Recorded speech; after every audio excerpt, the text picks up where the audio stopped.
रांची नगर निगम पेश करेगी बजट। आगामी वित्तीय वर्ष के लिए 2350 करोड़ का बजट स्टैंडिंग कमेटी की बैठक में पेश होगा बजट। पूर्व मंत्री सरयू राय पर लगे आरोप। बीजेपी कार्यकर्ताओं ने घोटाले का लगाया आरोप। घोटाले की जांच करने की मांग।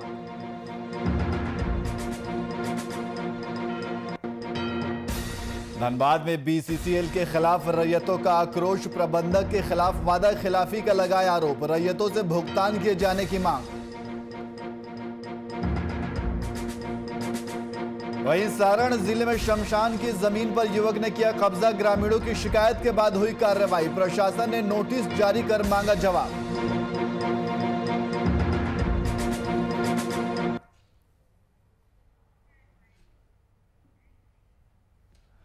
नमस्कार, मैं नियाज खान और आप देख रहे हैं वीआईपी न्यूज।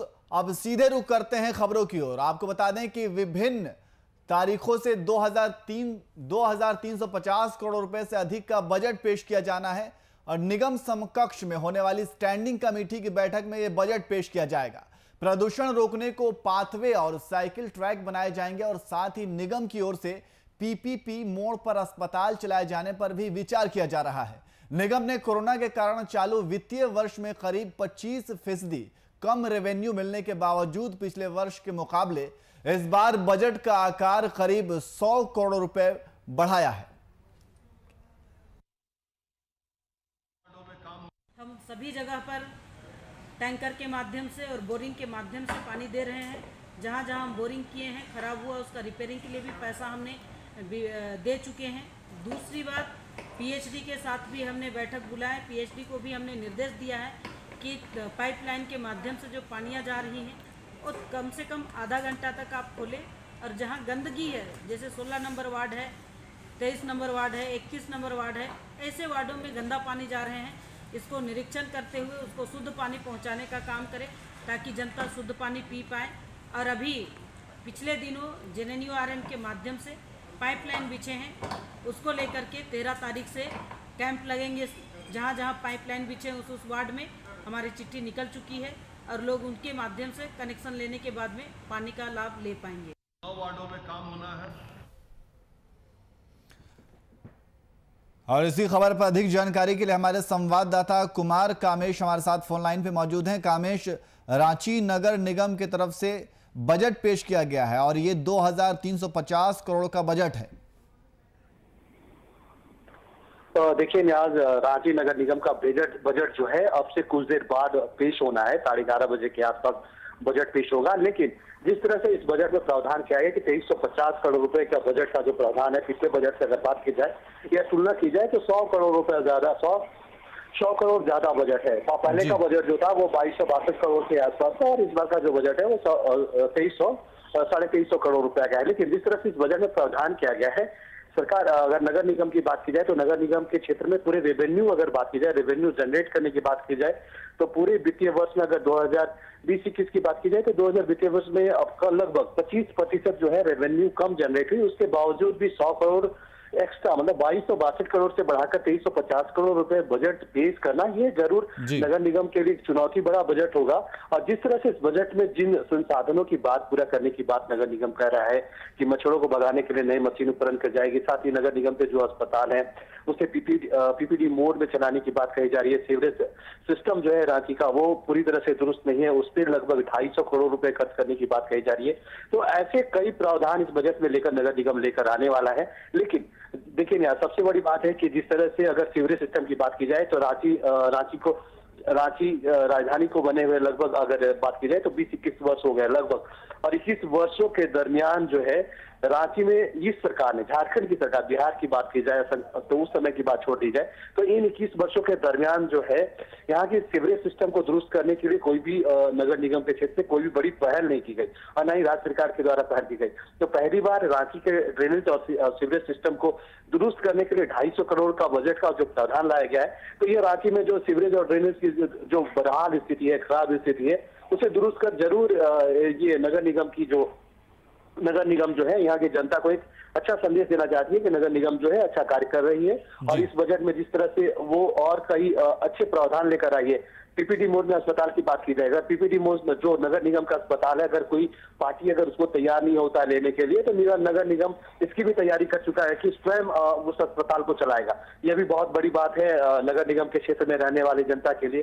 फिर दूसरी बात है, प्रदूषण से मुक्त रहने के लिए साइकिल पाथवे बनाने की जो पहल की जा रही है, ये भी नगर निगम की एक अच्छी पहल है। आज जी, बहुत बहुत शुक्रिया तमाम जानकारी के लिए।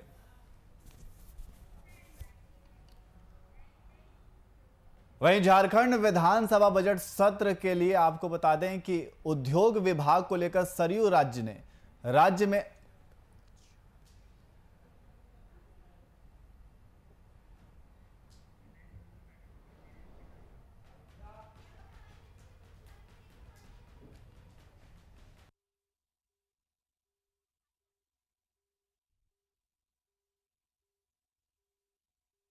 कि निर्दलीय विधायक सरयू राय ने इन विभागों को लेकर सदन के सामने अपनी बात रखी और उद्योग विभाग को लेकर सरयू राय ने राज्य में पहले से संचालित उद्योग धंधे पर काम किए जाने को जरूरी बताया और साथ ही उन्होंने खनन विभाग को लेकर भी अपनी बातें रखी हैं। तो आपको बता दें कि झारखंड विधानसभा बजट सत्र के 13वें दिन श्रम उद्योग खनन विभाग ने अनुदान मांग कर चर्चा की है।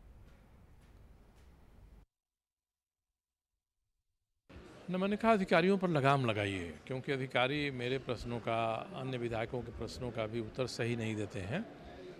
तो विधानसभा का तो विशेषाधिकार है, हर विधायक का विशेषाधिकार है कि हम सही उत्तर सरकार से प्राप्त करें।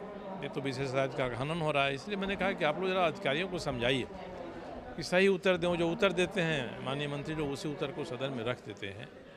तो इसीलिए मैंने कहा कि और भी तरीके हैं, RTI से हम उनसे उत्तर ले सकते हैं।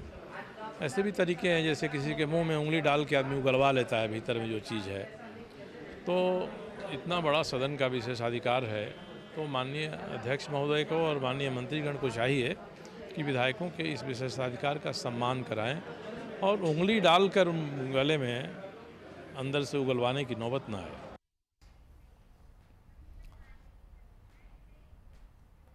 वहीं रघुवर सरकार में खाद्य आपूर्ति मंत्री रहे सरयू राय पर बीजेपी द्वारा गंभीर आरोप लगाए गए हैं। दरअसल बीजेपी कार्यकर्ताओं ने विभाग द्वारा प्रकाशित होने वाली विभागीय पत्रिका में उन पर घोटाले का आरोप लगाया है और साथ ही कार्यकर्ताओं ने सरयू राय के खिलाफ प्रदर्शन करते हुए मौजूदा सरकार से घोटाले की जांच करने की मांग भी की है।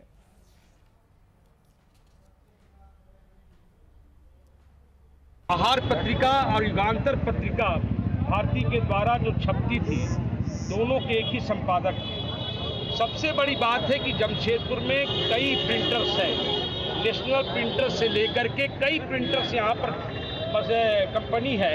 उस कंपनियों को दरकिनार करते हुए, जिसका कोई अवधि नहीं था, जिनको कोई नियमावली नहीं था, जिनके सरकार के पास में कोई संगत नहीं था, जिनके कोई तर्क नहीं थे, जिन्हें दिया नहीं जा सकता था, जबकि सरकार में यह प्रावधान होता है कि हम अगर 5,000 रुपये से अधिक कोई चीज़ों का अगर प्रकाशित करते 1.5 लाख से अधिक, तो उसका टेंडर होता है। लेकिन पूरी पत्रिका छपती थी, इसका टेंडर नहीं हुआ। वहीं छपरा के सारण जिले में एक अनोखा मामला सामने आया है, जहां मशरक प्रखंड के खंगोली पंचायत में एक युवक पर शमशान की जमीन पर कब्जा करने का आरोप है। ग्रामीणों का आरोप है कि युवक द्वारा शमशान की जमीन पर कब्जा किया गया, जिसकी शिकायत प्रशासन को दी गई। शिकायत के बाद प्रशासन ने मामले को संज्ञान में लेते हुए जमीन की मापी करवाई गई, जिसके तहत युवक पर लगे आरोप सही पाए गए हैं, जिसके बाद प्रशासन द्वारा युवक पर कार्रवाई की गई और साथ ही 15 दिन का नोटिस जारी कर जवाब मांगा गया।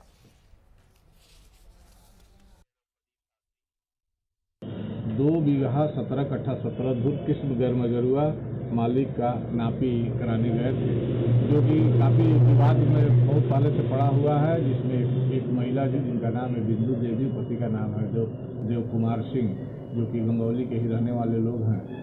वो लोग वहाँ घर बना लिए हैं, जहाँ की पहले से ही आज से वर्षों पहले से शमशान घाट के रूप में उपयोग किया जाता है और वहाँ ये मरे हुए लोगों का लाश जलाया जाता है। लेकिन उन लोगों के विरोध के चलते वहाँ काफ़ी टेंस बना हुआ था, जिसका कि आज हम नापी कराए हैं। अतिक्रमित और इसी खबर पर अधिक जानकारी के लिए हमारे संवाददाता राजू जायसवाल हमारे साथ फोन लाइन में मौजूद है। राजू, शमशान की जमीन पर कब्जा का यह पूरा मामला है। हाँ, कुछ गांव के कुछ दबंगों के द्वारा शमशान की जमीन पर अवैध कब्जा करके वहाँ पक्का निर्माण किया गया था। और जब भी कोई जाते थे गांव के ग्रामीण अपने दाह संस्कार के लिए, तो उनसे गाली गलौज किया जाता कि यहाँ क्यों गंदगी फैला रहा, इधर क्यों आया हो। इसी को लेकर के थक हार के ग्रामीणों के द्वारा सीओ और थानाध्यक्ष से गुहार लगाई गई, जिसके आलोक में सीओ और थानाध्यक्ष ने जमीन की नापी करवाई और अतिक्रमण मुक्त कराने का 15 दिन के अंदर आदेश भी दिया है। जी, तो युवक ये कौन था, मतलब क्यों उसने इस जमीन पर कब्जा कर रखा था?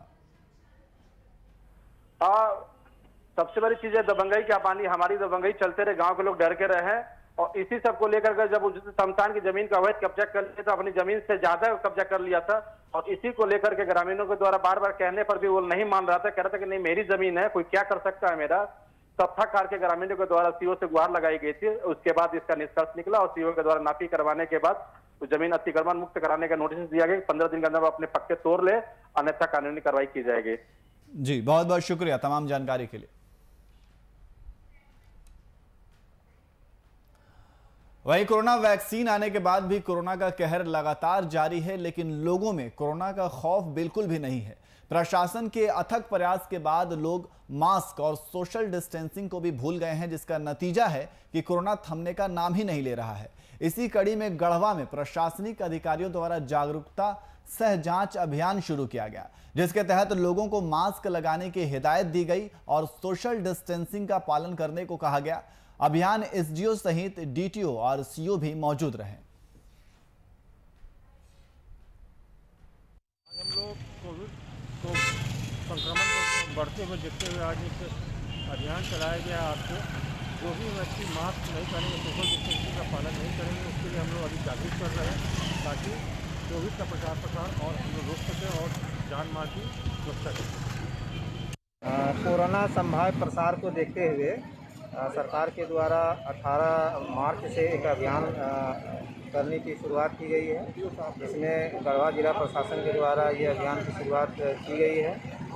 मुख्यतः यहाँ के वासियों से मेरा अनुरोध होगा कि कोरोना को संक्रमण को देखते हुए जब भी घर से निकलें तो मास्क पहन कर निकलें, बिना मास्क के बाहर नहीं निकलें।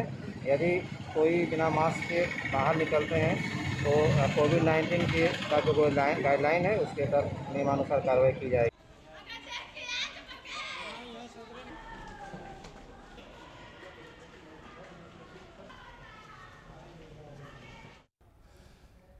तो आपको बता दें कि वैक्सीन के बाद भी कोरोना का कहर लगातार जारी है और प्रशासन ने कोरोना वैक्सीन को लेकर जागरूकता अभियान चलाया है। लोगों को मास्क बांटे गए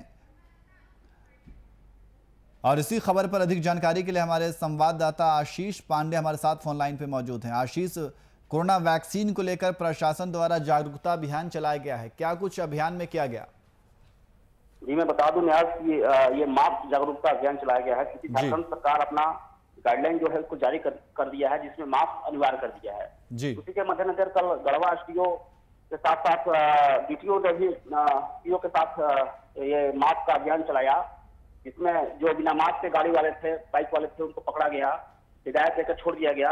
जी, और जो गढ़वा की स्थिति है न्याज में बता दूं कि लोग बेपरवाह से नजर आ रहे हैं, क्योंकि जो अभी हालात था कुछ दिन पहले लग रहा था कि शायद कोरोना इस झारखंड से गढ़वा जिला से जा चुका है, लेकिन जो गाइडलाइन जारी किया गया उसके मद्देनजर लोग को अब पूरा प्रशासन जो है उन लोग को जागरूक कर रहा है और लोग धीरे धीरे अब फिर से अपने मास्क लगाने पे आगे आ रहे हैं। न्याज जी, तो इस जागरूकता अभियान में कौन कौन लोग शामिल हुए? मैं बता दूं कि ये इसमें गढ़वा एसडीओ याहुल हतनतारी थे, उसमें उनके साथ डीटीओ थे, मनीष कुमार साथ में उनके साथ सीओ थे और साथ ही पूरे गढ़वा जिला को हिदायत दे दिया गया है, सभी मंडल हो या प्रखंड लेवल का जो भी पदाधिकारी सबको लेटर जारी कर दिया गया है कि आप मास्क हो, सोशल डिस्टेंस हो या सैनिटाइजर है, सारे चीजों पर ध्यान दिया जाए ताकि कोरोना का जो एक फिर से प्रकोप आ गया है झारखंड में धीरे धीरे पैर पसार रहा है तो उसको रोकने में मदद मिले। जी, बहुत बहुत शुक्रिया तमाम जानकारी के लिए। वहीं साहिबगंज में नमामि गंगे के तहत रक्षा पखवाड़ा की शुरुआत की गई, जिसके तहत 19 से लेकर 31 मार्च तक मुक्तेश्वर नाथ घाट तक रैली निकाली जाएगी और साथ ही इस दौरान अन्य घाटों की भी साफ सफाई की जाएगी। इस रैली में साहिबगंज जिले के डीएफओ मनीष तिवारी और साहिबगंज के प्रोफेसर समेत अन्य पदाधिकारी भी मौजूद रहे। हम लोग ऑर्गेनाइज कर रहे हैं केंद्र सरकार के द्वारा और राज्य सरकार के द्वारा इसे सम्मिलित रूप से ऑर्गेनाइज किया जा रहा है ताकि गंगा के स्वच्छता के बारे में जो जानकारियां हैं उनके बारे में लोगों में अवेयरनेस फैले। इसी उद्देश्य से इस कार्यक्रम को चलाया जा रहा है। ये 16 दिन चलेंगे, एक पखवाड़ा 15 दिन के हिसाब से ये चलेगा 31 तारीख तक और विभिन्न तरह के कार्यक्रम इसमें ऑर्गेनाइज किए जाएंगे। द्वारा निर्णय लिया गया है कि 16 मार्च से लेकर के 31 मार्च तक विशेष गंगा पखवाड़ा मनाया जाएगा, जिसमें सभी 15 दिनों में अलग अलग तरह के कार्यक्रम होते हैं।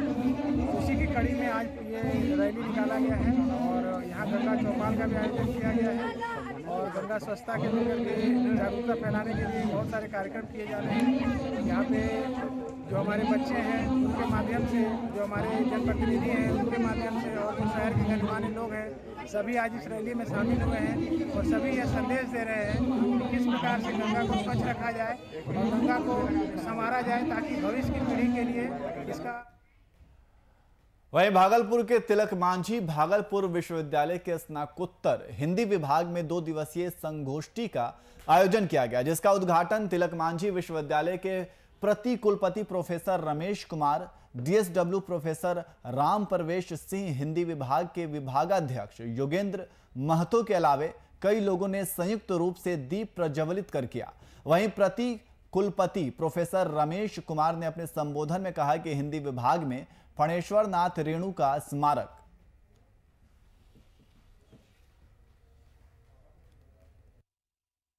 18 और 19 मार्च 2 दिनों तक ये कार्यक्रम होगा, संगोष्ठी होगी, जिसमें राष्ट्रीय स्तर के जो विद्वान हैं जो रेणु के बारे में जानते हैं, प्रोफेसर रविभूषण, सुरेंद्र नारायण यादव, डॉक्टर आशुतोष, रविशंकर सिंह, श्री प्रकाश देवकुलिश, ये तमाम लोग मौजूद हैं, पुष्पमित्र, और 2 दिनों तक इनका संवाद होगा।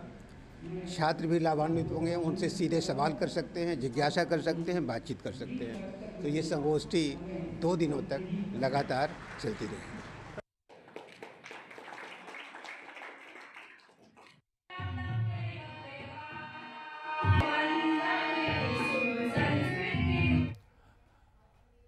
वहीं बोकारो में डीडीसी जय किशोर प्रसाद ने कलेक्ट्रेट परिसर से हरी झंडी दिखाकर रथ को रवाना किया। इस रथ का उद्देश्य जिले के विभिन्न प्रखंड में जाकर कुपोषण के प्रति लोगों को जागरूक करना है। पोषण पखवाड़ा के तहत रवाना किया गया इस रथ को वर्ल्ड विजन और समाज कल्याण कार्यालय के संयुक्त प्रयास से भेजा जा रहा है। इस मौके पर उप विकास आयुक्त ने लोगों को कुपोषण मुक्त स्वास्थ्य समाज का प्रतिज्ञा दिलाया।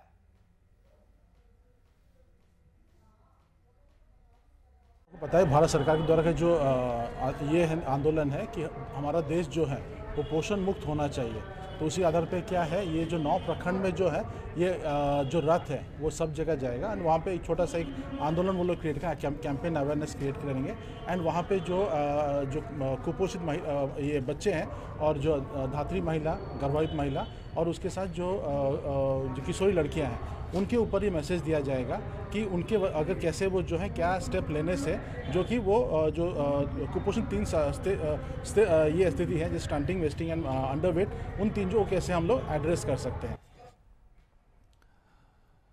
वहीं धनबाद में बीसीसीएल के खिलाफ रवैयतों का आक्रोश देखने को मिल रहा है। ताजा मामला झरिया का है, जहां बीते बीसीसीएल एरिया 11 के जीएम कार्यालय के पास रवैयतों ने बीसीसीएल प्रबंधक के खिलाफ वादा खिलाफी का आरोप लगाते हुए प्रदर्शन किया और साथ ही जेएमएम के बैनर तले आयोजित जिला अध्यक्ष रमेश टुडू भी शामिल हुए, जहां उन्होंने रैयतों को जल्द से जल्द पैसे भुगतान किए जाने की मांग की।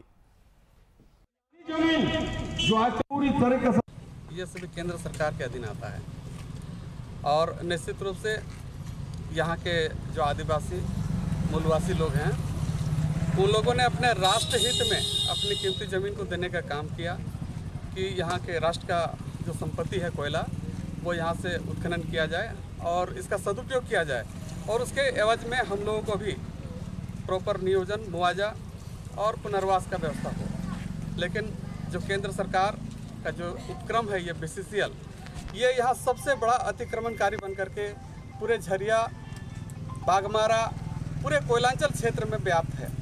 ये सबसे बड़ा अतिक्रमणकारी है। अगर देखा जाए तो पूरे झारखंड में विस्थापन सबसे बड़ी समस्या है और वो खास करके इसी माइंस के चलते जो खतियानी जमीन जो आज पूरी वहीं साहिबगंज में नमामि गंगे रक्षा पखवाड़ा की शुरुआत की गई, जहां 19 से 31 मार्च 2021 तक चलने वाले इस रक्षा पखवाड़ा में शहर के गांधी चौक से लेकर स्थानीय मुक्तेश्वर नाथ घाट तक रैली निकाली गई। साथ ही मुक्तेश्वर घाट समेत कई घाटों की साफ सफाई की जाएगी। इस रैली में साहिबगंज जिले के DFO मनीष तिवारी और साहिबगंज कॉलेज के प्रोफेसर रंजीत सिंह समेत अन्य पदाधिकारी भी मौजूद रहे।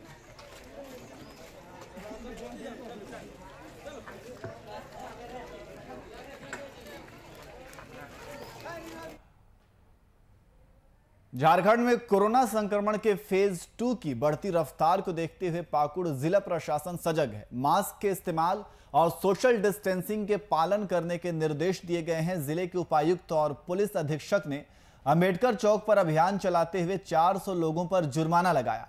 इस दौरान अधिकारियों ने अंतर्राज्यीय चांदपुर चेक पोस्ट का भी निरीक्षण किया, जहां उन्होंने मौजूद पदाधिकारियों को बंगाल से आने वाले वाहनों की रजिस्टर में एंट्री करने और मास्क नहीं पहनने वालों पर कार्रवाई करने का आदेश दिया।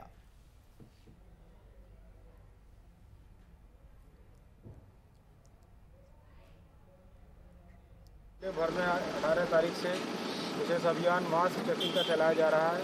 पूरे जिले में सभी गांव पंचायतों में अभियान चल रहा है। पूरे प्रशासन के टीम, सभी हमारे प्रशासनिक पदाधिकारी, पुलिस अधीक्षक महोदय, सभी क्षेत्रीय हमारे पुलिसकर्मी, सभी लोग सख्ती से अभियान में लगे हुए हैं। सभी वाहनों की, सभी पैदल चलने वाले लोगों की, सभी व्यावसायिक संस्थानों की, सभी की जांच की जा रही है और आज फाइन भी काटा जा रहा है। 300-400 से ज़्यादा लोगों का अभी तक फाइन काटा जा चुका है।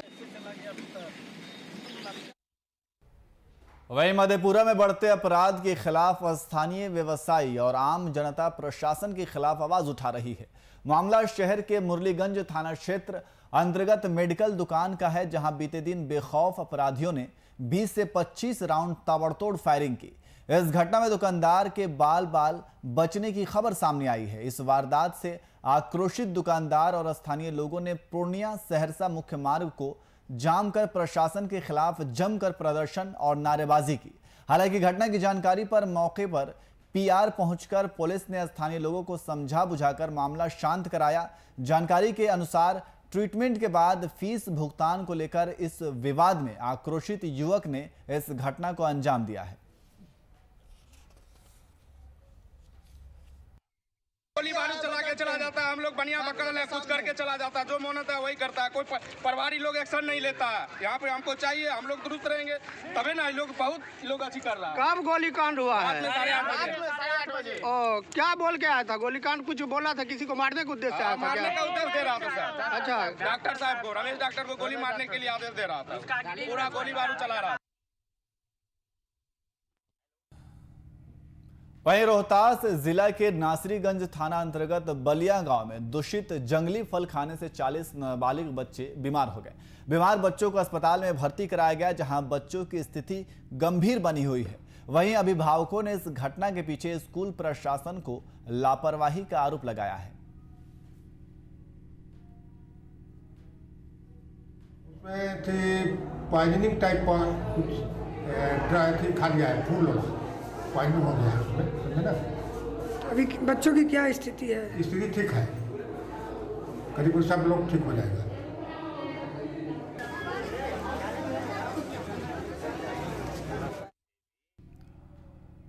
वहीं कोरोना संक्रमण काल के बाद राज्य वापसी किए मजदूरों को रोजगार से जोड़ने के लिए राज्य सरकार पूर्ण रूप से प्रयासरत है। विधानसभा सत्र में शामिल हुए श्रम नियोजन एवं रोजगार मंत्री सत्यानंद भोक्ता ने सदन के बाहर मीडिया से बातचीत के दौरान सरकार द्वारा किए जा रहे प्रयासों की जानकारी दी। पंचायत स्तर पर मजदूरों का लेखा जोखा रखने के साथ साथ मजदूरों को संसाधन उपलब्ध कराने को लेकर किए गए उपायों के बारे में मंत्री सत्यानंद ने जानकारी दी और साथ ही विदेशों में कार्यरत झारखंड के मजदूरों को सुविधाएं मुहैया कराने को लेकर किए जा रहे कार्यों के विषय में मंत्री ने अपनी प्रतिक्रिया रखी।